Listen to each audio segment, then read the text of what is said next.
Hello. അങ്ങനൊരു 1.5 വർഷത്തിന് ശേഷം കോഴിക്കോട് ബീച്ചിലെ ഏറ്റവും മനോഹരമായ കാഴ്ചയിലൊന്നായ സൂര്യാസ്തമയം കാണാനായിട്ട് ഇന്നെത്തിയതാണ്.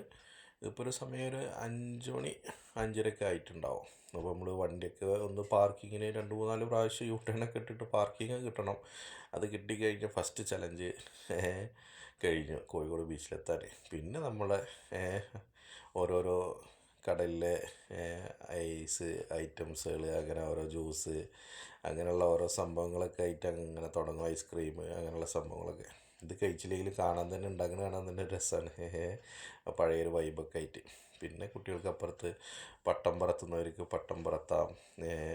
അതൊക്കെ ഒരു കോഴിക്കോട് ബീച്ചിൻ്റെ ഒരു ഒരു ലെവൽ തന്നെയാണ്. പിന്നെ ഇതിപ്പോൾ കുതിരയൊക്കെ ഉണ്ട്. കഴിഞ്ഞ വർഷം വന്നപ്പോൾ കണ്ടിട്ടില്ല, ഇപ്പോൾ കുതിരയൊക്കെ കണ്ടിട്ടുണ്ട്. കുട്ടികൾക്കും എല്ലാവർക്കും അതിൽ റൈഡ് ചെയ്യാൻ പറ്റും. പിന്നെ അപ്പുറത്ത് ബോട്ടുണ്ട് കേട്ടോ. ബോട്ടിലും ഇപ്പോൾ നമുക്ക് സഞ്ചരിക്കാം. ഒരുപാട് മാറ്റമുണ്ട്. പിന്നെ കുട്ടികളൊക്കെ ഉണ്ടെന്നുണ്ടെങ്കിൽ ഒരു രസമാണ്. ആദ്യമൊക്കെ ഇങ്ങനെ ഇറങ്ങാൻ ചെറിയൊരു പേടിയൊക്കെ ഉണ്ടാവും. പിന്നെ കുറച്ച് കഴിഞ്ഞിട്ടുണ്ടല്ലോ, നമ്മളവിടെ കുറച്ച് നേരം ഇരുന്നാൽ തന്നെ അത് പതുക്കെ പതുക്കെ നമ്മൾ ഇറങ്ങിയിട്ട് നമുക്ക് തന്നെ അതൊരു രസമായിട്ട് മാറും. അപ്പോൾ കോഴിക്കോട് ബീച്ച് കുറേ മാറ്റങ്ങളുണ്ട്.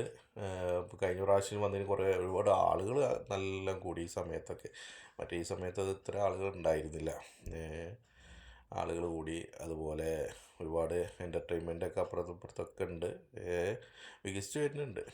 സൈഡുകളിലൊക്കെ ലൈറ്റുകളും കാര്യങ്ങളും, ഇരിക്കാനൊക്കെ ഇരിപ്പിടമൊക്കെ പണി നടക്കുന്നുണ്ട് ഒരുപാട്. എന്തായാലും കാലിക്കറ്റ് ബീച്ച് അടിപൊളിയാണ്.